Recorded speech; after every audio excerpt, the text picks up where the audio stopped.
지난 금요일 날은 참 뜻깊은 그런 날이었습니다. 2018년도 4월 27일은 세계적으로 기억에 남을 만한 그런 역사적인 날일 것입니다. 남북 정상이 모여서 판문점에서 이렇게 또 회의를 하였고, 이제 이행 문제가 남았지만은 또 큰 다시 있던 물꼬를 트는 그런 귀한 역사적인 날이었습니다. 사람들은 말합니다. 평화의 봄이 왔다고. 그러나 우리는 평화의 봄에서만 머무를 것이 아니라 우리가 지금까지 기도하고 앞으로도 기도할 것이지만은 평화의 봄을 뛰어넘어서 복음의 봄이 이 한반도 가운데 온전히 임할 수 있도록 우리 모두는 다시 한번 기도해야 될 것입니다. 어제 참 기분 좋게 모든 것이 낭만적으로 보였지만은 사실 남북한이 다시 머리를 맞대고 또 건너가야 될, 또 겪어야 될 산전수전의 많은 과정들이 남아 있습니다. 여러 가지 많은 할 말들 있지만은 믿는 저와 여러분들은 그저 하나님 앞에 이 모든 것을 맡겼고 또 하나님의 크신 은혜 가운데 이렇게 시작하게 하셨으니 또 아름다운 마무리를 하나님께서 친히 해주실 줄로 믿고 지금까지 그러하셨던 것처럼 앞으로도 이 땅 가운데 복음의 봄뿐만이 아니라 복음으로 이 땅이 다시 한번 하나가 될 수 있는 그날까지 계속해서 기도로서 합력할 수 있는 저 여러분 우리 모두 되기를 주님의 이름으로 축원합니다.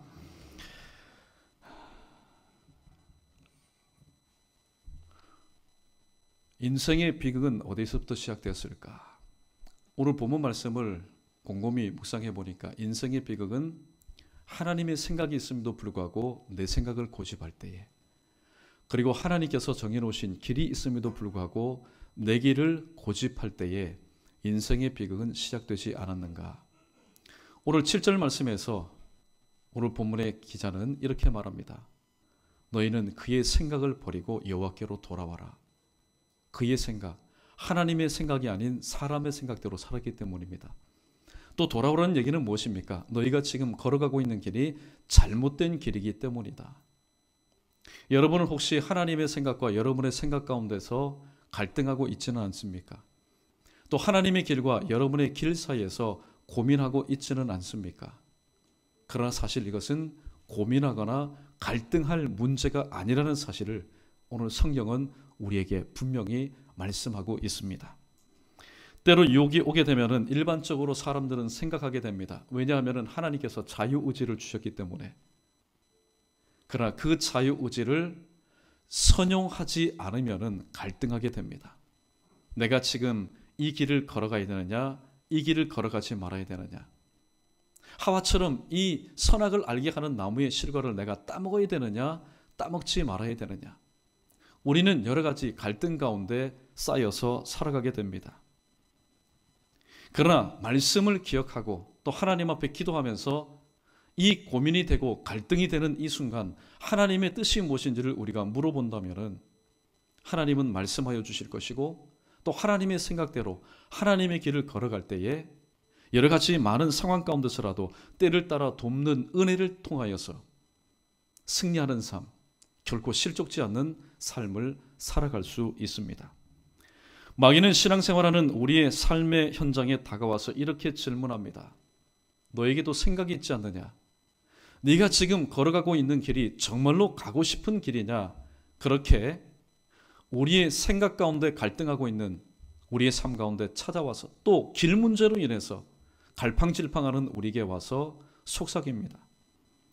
가만히 눈을 감고 마귀가 속삭이는 그 음성을 음미해 보면은 또 그 말이 틀린 것 같지는 않습니다.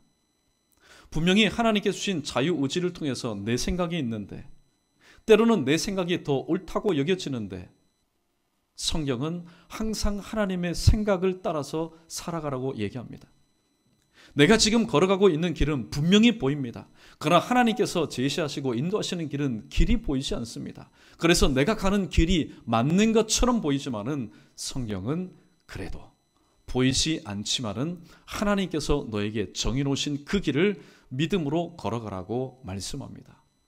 하나님의 생각과 내 생각이 다를 때에, 하나님께서 제시하신 그 길과 내가 걸어가는 길이 다를 때에 저와 여러분, 우리는 어떠한 태도를 취해야 되겠습니까?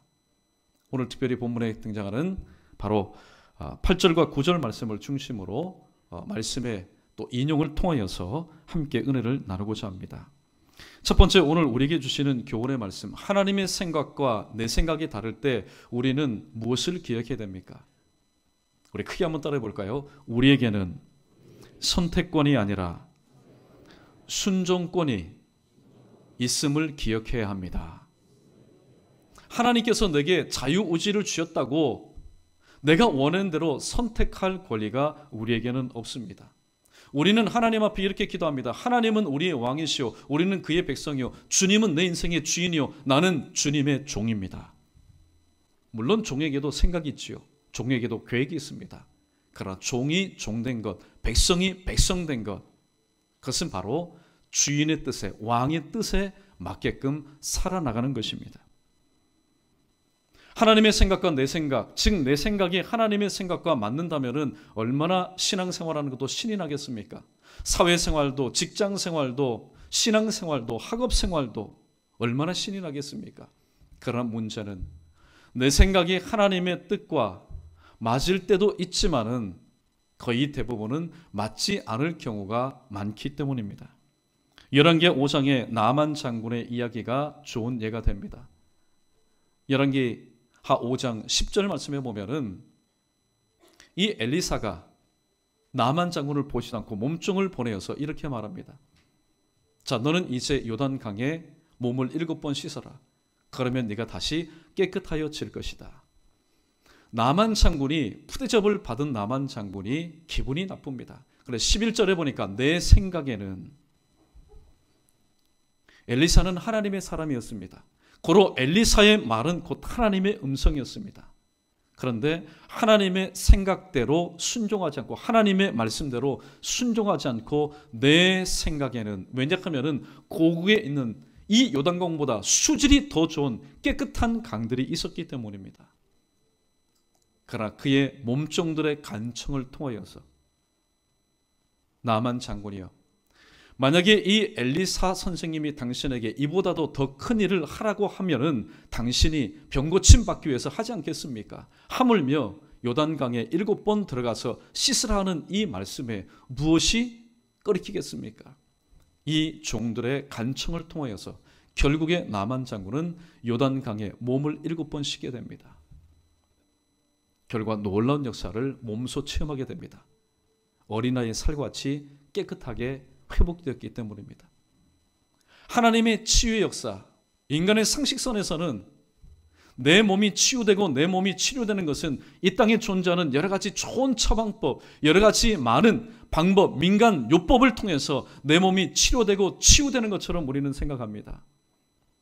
그러나 열왕기하 5장에 등장하는 이 말씀이 우리에게 주는 교훈은 뭡니까? 하나님의 치유의 역사는 수질의 좋고 나쁨에 따라서 하나님의 치유 역사가 나타나는 것이 아니라 하나님의 말씀의 순종의 여부에 따라서 그가 깨끗하게 나을 수도 있고 일평생 동안 그 병으로 인해서 고생할 수도 있다는 교훈을 우리에게 주고 있습니다. 또한 사무엘상 15장에 보면 사울왕의 이야기가 나옵니다. 사울왕이 하나님의 명령대로 아말렉과 싸워서 이겼습니다. 이겼는데 하나님의 사람 사무엘로부터 꾸중을 듣습니다. 도대체 이게 무슨 소리냐? 하나님은 사무엘을 통하여 이 사울 왕에게 모든 것을 다 진멸하라, 없애라고 말씀하였습니다. 이때 하나님의 생각과 자기 생각 사이에서 갈등하였던 이 사울 왕이 이렇게 고백합니다. 내가 백성을 두려워하여 그들의 말을 청종하였습니다. 내가 백성을 두려워하여 그들의 말을 청종하였습니다. 여러분, 정치인들이 두려워하는 사람들이 있습니다. 사실 정치인들이 보면은 겁이 없는 사람 같지만은 정치인들도 겁이 많습니다. 누구에게 여러분 겁이 있고 누구를 두려워할까요? 나와 당이 다른 사람 절대로 두려워하지 않습니다. 바로 국민을 두려워합니다. 왜냐하면은 그들은 이 사실을 믿고 있기 때문에 모든 권력은 국민으로부터 나온다라는 그런 세상의 논리를 그들은 믿고 있기 때문입니다. 그러나 신앙생활하는 저와 여러분은 달라야 됩니다. 우리의 두려움의 대상은 누굽니까? 우리의 두려움의 대상은 사람이 아닙니다. 눈에 보이는 사람이 아니라 바로 하나님. 우리는 하나님을 두려워해야 됩니다. 신앙생활하면서 믿는 사람들이 정치, 모든 사회 각 분야에서 실족하는 이유가 무엇입니까? 그것은 하나님만을 두려워해야 되는데 그 사회 분야 가운데서 힘이 있고 또 그 사회 가운데서 위치에 있는 사람을 두려워하기 때문에 하나님을 믿는 사람이 사회 각 분야 가운데서 실족하고 실패하는 이유가 바로 여기 있습니다. 그래서 예수님은 마태복음 10장 28절 말씀을 통해서 이렇게 말씀합니다. 몸은 죽여도 영혼을 죽이지 못하는 이들을, 사람들을 두려워하지 말고 오직 몸과 영혼을 능히 지옥에 멸하실 수 있는 이를, 단수입니다. 바로 하나님을 두려워하라고 말씀하고 있습니다. 하나님을 두려워해야 될 이유가 두 가지가 있습니다. 잠언 29장 25절, 사람을 두려워하면은 올무에 빠지거니와 여호와를 의지하는 자는 안전하기 때문입니다. 또 시편 119편 165절 말씀처럼 주의 법을 사랑하는 자에게는, 누가 주의 법을 사랑합니까? 하나님을 두려워하는 사람이 주의 법을 사랑합니다. 주의 법을 두려워하는, 주의 법을 사랑하는 자에게는 큰 장애물이 없으니 저에게는 평안이 있을 것이라고 말씀하였기 때문입니다. 오늘 저는 첫 번째 대제의 말씀, 우리에게는 선택권이 아니라 우리에게는 순종권이 있다라는 이 사실을 기억해야 되는데 네 가지의 분야를 한번 참고해 보도록 하겠습니다. 먼저 신앙생활입니다. 포괄적입니다. 신앙생활을 하고 있는 우리를 향한 하나님의 생각은 이것입니다. 신명기 8장 3절 말씀, 사람이 떡으로만 사는 것이 아니요 하나님의 입으로 나오는 모든 말씀으로 말미암아 살 것이다. 신앙생활은 첫 번째로 하나님의 말씀으로 하는 것입니다. 두 번째, 데살로니가전서 5장 17절 말씀, 쉬지 말고 기도해라. 하나님의 말씀을 영의 양식으로 먹었다면 영적인 유산소 운동을 해야 됩니다. 숨을 쉬어야 됩니다. 그러므로 신앙생활은 기도함으로, 하나님 앞에 무릎 꿇음으로, 하나님 앞에 모든 것을 맡겨드림으로 하는 겁니다. 그리고 또한 고린도후서 5장 7절 말씀처럼 이는 우리가 믿음으로 행할 것이지 보는 것으로 행하지 아니하리라. 신앙생활은 하나님께서 기뻐하시는 방법대로 하는 겁니다. 바로 믿음으로 하는 겁니다. 히브리서 11장 6절에 보면은 믿음이 없이는 하나님을 기쁘시게 할 수가 없다고 했습니다. 그 다음에 네 번째가 뭘까요? 히브리서 6장 8절 말씀입니다. 이는 그가 오래 참음으로 인해서 약속을 받았다. 신앙생활할 때 믿음 스타트 너무나 좋습니다. 칭찬할 만한 일입니다. 박수 칠 만한 일입니다. 그러나 신앙생활하다가 중도에 하차하고 중도에 포기하는 이유가 뭡니까? 오래 참지 못하여서, 인내하지 못하여서. 고로 하나님 앞에서 신앙생활은 오래 참음으로 하는 것이다. 베드로전서 4장 8절, 무엇보다도 뜨겁게 서로 사랑할지니 사랑은 허다한 죄를 덮느니라. 신앙생활은 바로 인간의 에로스적인 사랑이 아니라 아카페적인 사랑으로 하는 것입니다. 그리고 무엇보다도 신앙생활할 때 바라보아야 되지 않습니까? 모델을 바라보아야 되지 않습니까? 그래서 히브리서 12장 2절 말씀, 바로 믿음의 주요 또한 온전케 하신 인 예수를 바라보자. 신앙생활할 때 왜 실족하고 왜 상처를 입게 됩니까? 그것은 사람 바라보게 되고 상황을 바라보기 때문에 마음에 원치 않는 그런 아픔이 있는 겁니다. 그러나 믿음의 주요 또 온전케 하신 예수를 바라볼 때 주님은 우리의 모든 형편을 다 알고 계신 분입니다. 주님은 우리의 눈물을 닦아주시는 분입니다. 주님은 우리의 마음의 상처를 치유해 주시고 육신의 질병까지도 치료해 주시는 분이십니다. 그러므로 신앙생활은 바로 주님을 바라봄으로 하는 것입니다. 하나님의 생각입니다. 하나님은 그렇게 하라고 우리에게 말씀합니다. 그런데 신앙생활하고 있는 우리의 모습은 어떻습니까? 물론 믿음 좋을 때가 아닙니다. 믿음이 떨어지고 신앙이 약할 때, 그리고 하나님의 말씀을 덮어두고 기도도 쉬고 또 하나님과 멀어질 때에 우리는 이렇게 생각합니다. 신앙생활 별반 있겠느냐? 그냥 보는 것으로 하지, 그냥 듣는 것으로 하지, 그냥 주변의 분위기 느끼는 것으로 하지. 즉 하나님 말씀 중심이 아니라 내 감정 중심으로 신앙생활을 하는 것. 그러니까 하나님의 생각과 우리의 생각이 다르다는 겁니다. 두 번째 예는 일터, 사업, 바로 영업과 관련된 일입니다. 하나님은 광야 40년 생활을 하는 이스라엘 백성들에게 이렇게 말씀하셨습니다. 하나님께서 다 하셨습니다. 왜냐하면 육신의 역함을 알고 계시기 때문에. 하나님께서 허락하신 일주일 동안 계속해서 몸을 굴리면은 이 몸이 병나는 것을 아셨기 때문에 하나님은 6일 동안은 힘써 일하게 하시고 제7일째 되는 날은 내가 안식하니 너희도 안식하라. 하나님께서 말씀하셨습니다. 그런데 출애굽기 16장에 보면은 하나님의 말씀을 그대로 믿지 않고 제7일째 되던 날에 들에 나가서 무엇인가를 얻으려고 했던 사람들이 있습니다. 그러나 들에 나가서 얻은 것이 아무것도 없었습니다. 왜냐하면은 바로 하늘의 만나, 하늘에서 내려온 메추라기, 하나님께서 하늘 문을 닫으시니까 인간이 아무리 발품 팔아도 그날은 아무것도 얻을 수가 없었다라는 겁니다. 그러나 오늘날 이 지상교회의 모습은 어떻습니까? 하나님의 말씀을 꼭 붙잡고 그래, 주일 성수해야지, 아니 온전한 주일 성수해야지, 말씀대로 살아야지 마침표를 찍게 되면은 아무런 문제가 없습니다. 그런데 솔직히 말씀드려서 내 삶이 그렇게 넉넉하지 못하다 보니까 또 나가서 일을 해야만 겨우겨우 살아갈 수 있는 그런 상황과 형편 한가운데 있다 보니까 마음이 약간 흔들리기 시작합니다. 하나님을 향한 믿음이 흔들리기 시작합니다. 그래서 삶의 현장으로 나갑니다. 들로 나갑니다. 그래서 지난 6일 동안 하지 못했던 것 다시 땀을 흘리고 수고합니다. 그런데 이게 웬일입니까? 놀라운 일이 일어납니다. 월요일부터 토요일까지, 금요일까지 그렇게 내가 양심껏 솔직하게 내가 영업하고 뛰었는데도 불구하고 그렇게 큰 수확이 없었는데 웬일입니까? 주말에, 그리고 주말 끝자락인 이 주일날 나가서 내가 영업을 하니까 짭짤합니다. 그리고 자꾸만 쌓입니다. 실적이 쌓입니다. 그리고 금액이 모여옵니다.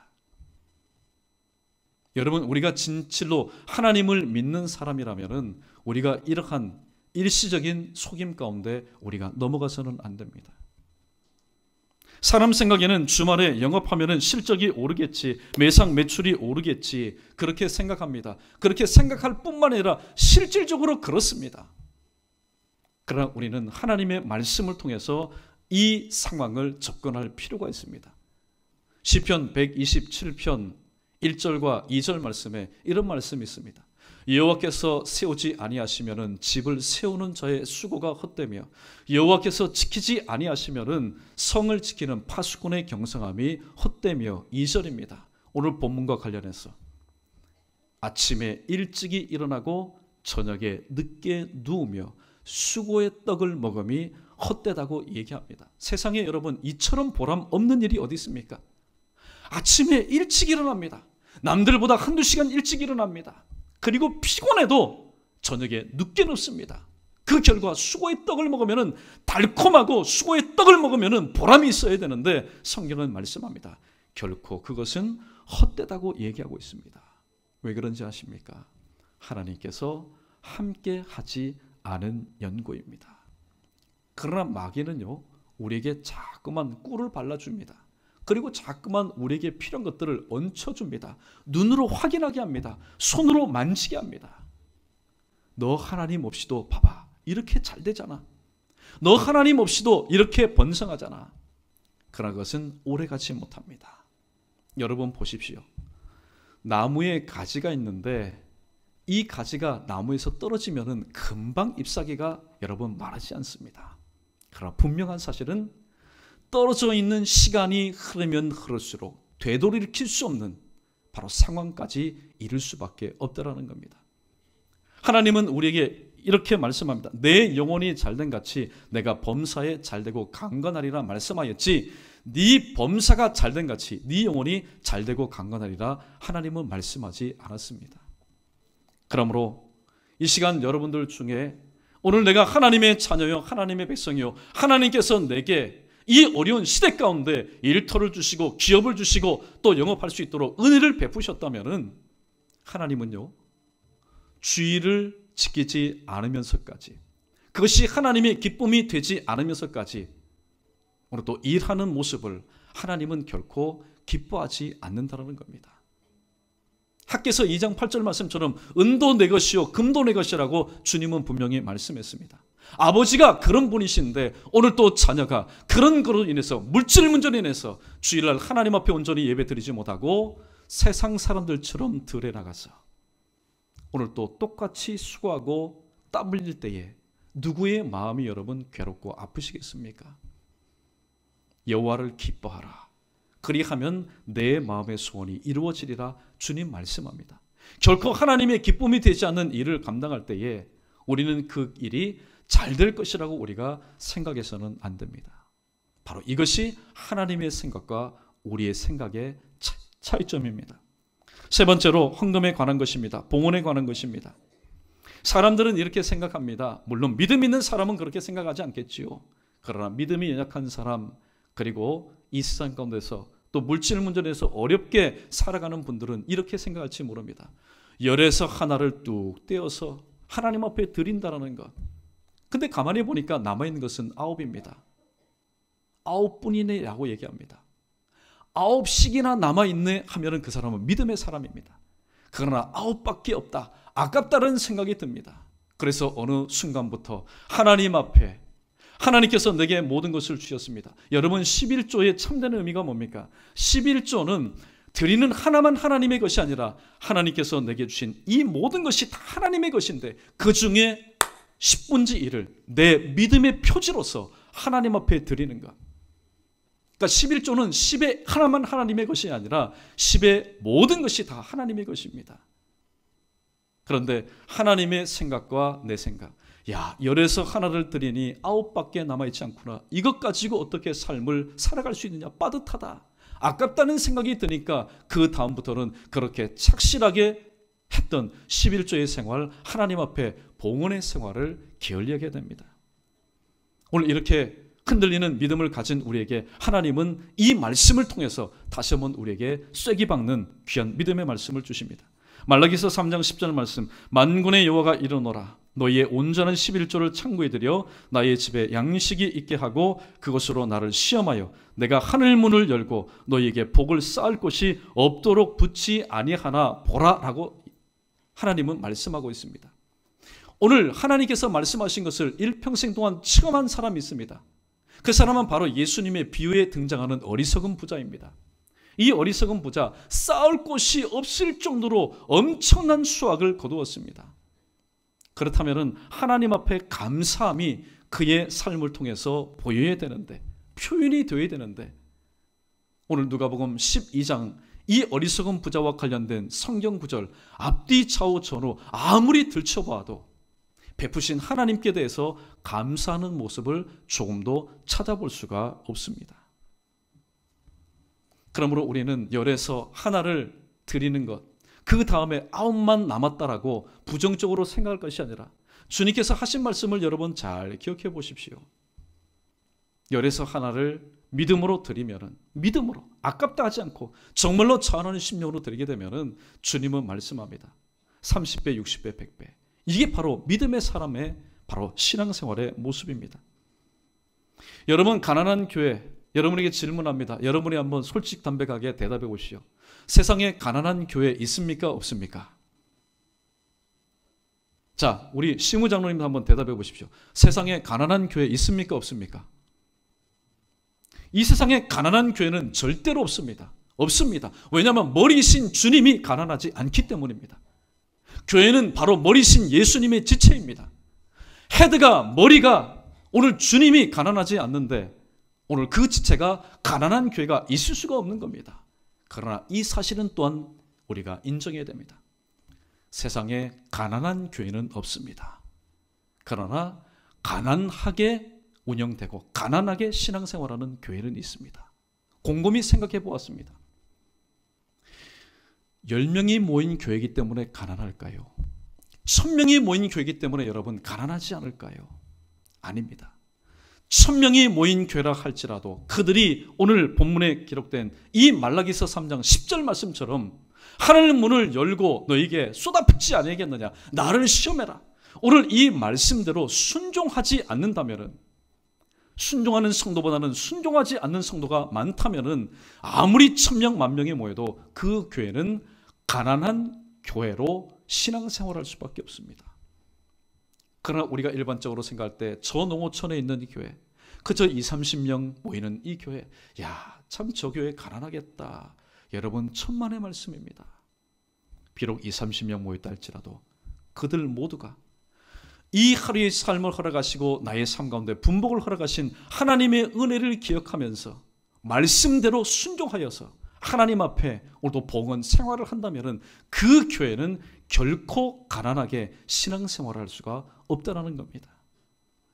그러므로 여러분, 또 하나님께서 우리에게 주신 물질로 인해서 하나님의 생각과 내 생각 사이에서 오늘도 우리가 결심을 내리지 않고 결단을 내리지 않으면요, 항상 하나님의 생각과 내 생각 사이에는요, 마귀가 생각을 집어넣습니다. 그때 우리가 믿음을 통해서 하나님 앞에 말씀에 순종하지 않으면은 우리는 마귀의 그 속삭임 가운데 하나님께서 주신 것으로 인해서 하나님께 영광을 돌리기는커녕 오히려 하나님께서 주신 분복들로 인해서 하나님의 영광을 가리우고 또 이 땅에서도 하나님 자녀답지 못한 삶을 살아갈 수밖에 없습니다. 저는 이 시간 여러분에게 말씀드립니다. 아까도 말씀드린 것처럼 상업에 관한 문제도 마찬가지고 하나님 앞에 봉헌하는 문제도 마찬가지고 하나님의 말씀대로 순종하여서 지금까지는 정말로 하나님의 말씀대로 순종하지 못하여서 하나님의 생각과 내 생각 사이에서 오늘 또 하루하루 부족하고 근근한 삶을 살았는데 이 말씀에 순종하여 하나님의 뜻대로 살아갈 때 하나님께서 나의 기업과 일터와 내 영업장과 그리고 나의 모든 삶 가운데 하나님께서 약속하신 것처럼 하늘 문을 활짝 여시고 나의 삶 가운데 큰 은혜를 베풀어 주셨다. 이것이 여러분 각자의 신앙의 고백이 되어서 하나님 맡겨주신 귀한 사역 감당할 때에 더 이상 세우신 몸된 교회 가운데 물질의 문제로 인해서 또 이러한 일로 인해서 하나님 영광 가리우지 않고 더욱더 하나님의 영광을 드러낼 수 있는 바로 저와 여러분 우리 모두 되기를 주님의 이름으로 축원합니다. 네 번째입니다. 자녀를 가진 부모님들 잘 들으십시오. 학업에 관한 하나님의 생각과 우리의 생각입니다. 오늘 또 우리의 자녀들이 지금 어디에 있습니까? 부딪히지 않으니까 자녀들이 아무데 가 있어도 여러분 상관하지 않습니까? 아닙니다. 오늘 여러분의 가정은 믿음의 가정입니다. 믿음의 가정에서 태어난 아이들은 믿음의 자녀로 자라나야 됩니다. 그러나 일부 우리 부모님들 중에 주일날 성경책을 들고 예배당에 가는 모습을 보면서 뿌듯해하며 축복해 주기보다는 그저 무거운 가방을 짊어지고 월요일부터 토요일도 모자라서 또 주일까지 학원으로 향하는 그 자녀의 모습을 바라보면서 침묵하는 부모님은 계시지 않습니까? 침묵한다는 얘기는 뭡니까? 하나님의 자녀를 하나님의 방법대로 기르지 않겠다라는 이야기입니다. 다니엘서 1장 17절 말씀을 보면은 하나님이 내 소년에게 지식을 얻게 하였다 얘기합니다. 사실 이 다니엘과 사드락과 메삭과 아벳느고 천성적으로 똑똑한 사람 아닙니다. 인재 등용 가운데 다 도토리 키지게 하는 그런 지식을 가지고 있었던 사람입니다. 그러나 그들이 하나님 앞에 기도하고 하나님 앞에 전 인생을 맡길 때 뜻을 정하여 하나님께 맡겨드릴 때에 이 땅에는 존재하지 않는 하늘의 지혜를 줄 때에 그 지혜를 보고 여러분 느부갓네살 왕이 그들을 등용시킨 것 아닙니까? 하나님의 자녀를 믿음의 자녀를 하나님의 말씀과 기도를 통하여서 하나님 예배하는 방법과 이 땅에서 하나님 자녀로서 사는 방법을 가르쳐야 되는데 오늘날 부모님들의 모습은 그렇지 않은 것 같습니다. 블레셋과의 전쟁에 있어서 이 사울왕을 잠시 들렀던 다윗에게 사울왕이 한 아주 잘못된 교육관이 있습니다. 그것은 자신의 갑옷과 자신의 노트구와 자신의 칼을 주면서 나가서 저 블레셋 골리앗과 싸우러 간 겁니다. 만약에 그 방법이 통하였다면 사울왕이 먼저 앞장서야 됩니다. 그리고 대기했던 이스라엘 군인으로 하여금 나를 따르라 해야 됩니다. 이것이 맞는 원리입니다. 그런데 사울왕도 그 좋은 무기를 가지고 있는 사울왕도 나가지 않았습니다. 사울왕이 꼼짝하지 않으니까 그의 휘하에 있는 군인들이 움직이겠습니까? 그런데 여러분 보십시오. 그 방법을 지금 누구에게 고집하고 있는 겁니까? 지금 어리디 어린 다윗에게 그것을 가지고 무장하고 나가서 저 골리앗과 싸워서 이기라고 얘기하고 있습니다. 오늘 주일날 주님 앞에 나와서 예배하는 것이 아니라 주일날 하나님께서 기뻐하셨는 그런 방법으로 살아남음에도 불구하고 그에 대해서 침묵하거나 그에 대해서 동조하는 것은 마치 이 다윗, 하나님의 말씀, 믿음으로 무장해서 이 골리앗을 이겨야 될 이 다윗에게 자기 자신도 감당하지 못하는 갑옷과 칼과 노투구를 가지고 나가서 블레셋과 싸우라고 하는 것과 마찬가지입니다. 하나님의 생각은 무엇입니까? 잠언 22장 6절 말씀, 마땅히 행할 길을 아이에게 가르치라. 그리하면 늙어도 그것을 떠나지 아니하리라 말씀하고 있습니다. 할렐루야, 할렐루야. 마땅히 행할 길을 아이에게 가르치라. 그리하면 늙어도 그것을 떠나지 아니하리라. 그런데요, 늙어도 떠나지 않는 것이 아니라 부모가 살아있음에도 불구하고 하나님도 떠나고 말씀도 덮어놓고 기도 생활도 하지 않습니다. 이유가 뭘까요? 마땅히 행할 길을 가르치지 않았기 때문입니다. 그러면 마땅히 행할 길이 뭘까요? 전도서 12장 13절 말씀처럼 하나님을 경외하고 그의 명령을 지킬지어다. 이것이 모든 사람의 본분이니라. 하나님을 예배하는 방법을 가르쳐주지 않습니다. 그리고 그의 계명을 말씀대로 순종하는 방법을 가르쳐주지 않습니다. 그러니까 믿음의 가정에서 믿음의 자녀로 성장해야 될 우리의 자녀들이 오늘도 하나님의 방법이 아니라 세상 방법으로 인해서 마음도 지치고 몸도 피곤하고 영혼도 피폐한 삶을 살아가고 있다는 겁니다. 그런 우리를 향해서 하나님께서 말씀합니다. 이제는 너희의 생각, 부모의 생각을 다 내려놓고 네 자녀가 네가 아는 네 자녀보다도 내가 더 잘 알고 있지 않느냐. 바로 우리의 자녀의 과거와 현재와 미래까지도 알고 계시는 하나님의 그 손에 우리의 자녀의 미래와 앞날을 우리가 맡겨드릴 수 있어야 됩니다. 그러한 저와 여러분 우리 모두 되기를 주님의 이름으로 축원합니다. 크게 두 번째 따라해 보겠습니다. 우리는 빠른 길로 가기를 원하지만 하나님은 바른 길로 인도하시기를 원하십니다. 이 사실을 기억해야 됩니다. 우리는 남녀노소를 불문하고 이 경쟁 사회 가운데서 조금이라도 늦어지면은 뒤처지고 실패하는 인생이라는 것을 알기 때문에 우리는 그저 무조건 방향의 문제가 아닙니다. 앞에 낭떠러지가 있어도 남보다 1등을 해야 됩니다. 그냥 빨리 가야 되는 겁니다. 그러나 그를 향한 그러한 우리를 향한 하나님의 생각은 다르다는 겁니다. 비록 속도는 더디다 할지라도 바른 길로 우리를 인도하시기를 원하시는 그 하나님의 의중을 우리가 분명히 기억할 수 있어야 됩니다.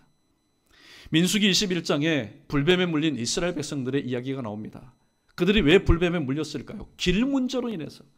우리는 빨리 하나님께서 허락하신 젖과 꿀이 흐르는 땅으로 가기를 원하는데 하나님은 이스라엘 백성이 알지 못하는 하나님의 계획과 하나님의 섭리에 따라서 그들을 뺑뺑 돌리셨습니다. 그런데 그 길은 뺑뺑 도는 길이 아니라 그 길은 바른 길이었습니다. 그러나 길이 멀어짐으로 인해서 그들은 마음에 상처를 입었고 하나님을 원망하고 모세를 원망하였습니다. 결과 하나님의 징계를 받은 것입니다. 요나의 경우도 마찬가지입니다. 하나님께서 정해놓으신 길은 니느웨 길이었습니다. 그러나 내 생각에 여러분 잘못된 길로 가는 사람은요 잘못된 생각을 하기 때문에 잘못된 길로 가는 겁니다. 내가 지금 니느웨로 가서 외쳤다가는 내가 죽겠다. 그리고 저들이 회개하면은 우리 민족을 또 괴롭히겠다. 내 생각에 그러나 잘못된 생각에 새로 수정한 길이 어디입니까? 바로 다시스 행이었습니다. 그리고 두 번째 엠마로 내려가는 두 제자의 경우도 마찬가지입니다. 그들도 아마 보았을 겁니다. 예수님께서 십자가에 못 박혀서 비참하게 죽으신 그 모습을 바라보았을 겁니다. 더 이상 예루살렘에는 이제 뜻이 없구나. 예루살렘에 있다가는 나도 잡혀 죽겠구나. 뜻이 맞은 엠마로 내려가던 두 제자가 그의 고향 땅으로 내려갑니다. 그러나 주님을 만났습니다. 부활하신 주님을 만나고 주님의 그 말씀을 통해서 마음이 뜨거워지고 다시 거듭날 때에 주님께서 원하셨던 본래의 장소인 예루살렘으로 올라가게 된 것입니다. 잠언 16장 9절 사람의 마음으로 자기의 길을 계획할지라도 그 걸음을 인도하시는 이는 하나님이시기 때문입니다. 그러므로 우리의 길을 누구에게 맡기겠습니까? 내 걸음을 한 발걸음 한 발걸음 인도하시고 정확하게 그 자리에 그 시간에 우리의 걸음을 인도하시는 하나님께 우리는 맡겨드릴 수 있어야 됩니다. 말씀을 정리하겠습니다. 잘못된 생각으로 인해서 지금 고민하고 있습니까?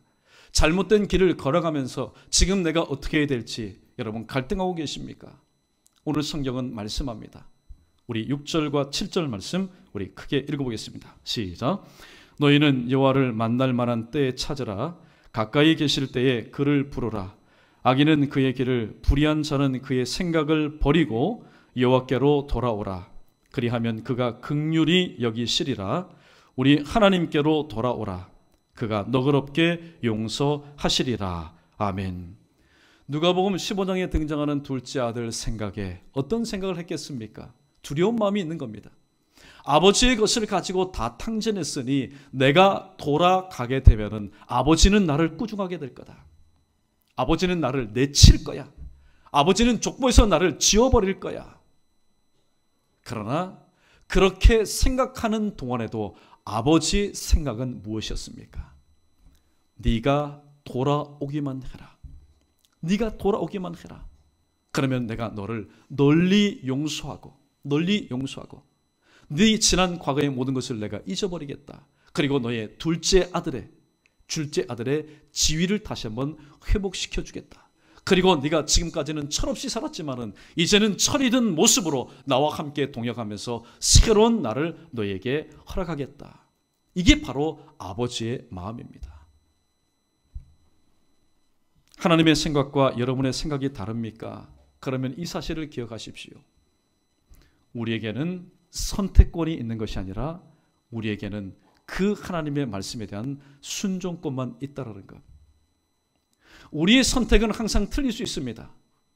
그러나 하나님의 그 생각, 하나님의 계획은 단 한 번도 실수한 적이 없고 단 한 번도 우리를 실망시킨 적이 없기 때문입니다. 그러므로 우리에게 주어진 이 순종권을 가지고 하나님의 뜻과 하나님의 계획 가운데 다시 한번 순종하여 주님의 뜻을 온전히 이루어들 수 있는 저 여러분 우리 모두 되기를 축원합니다.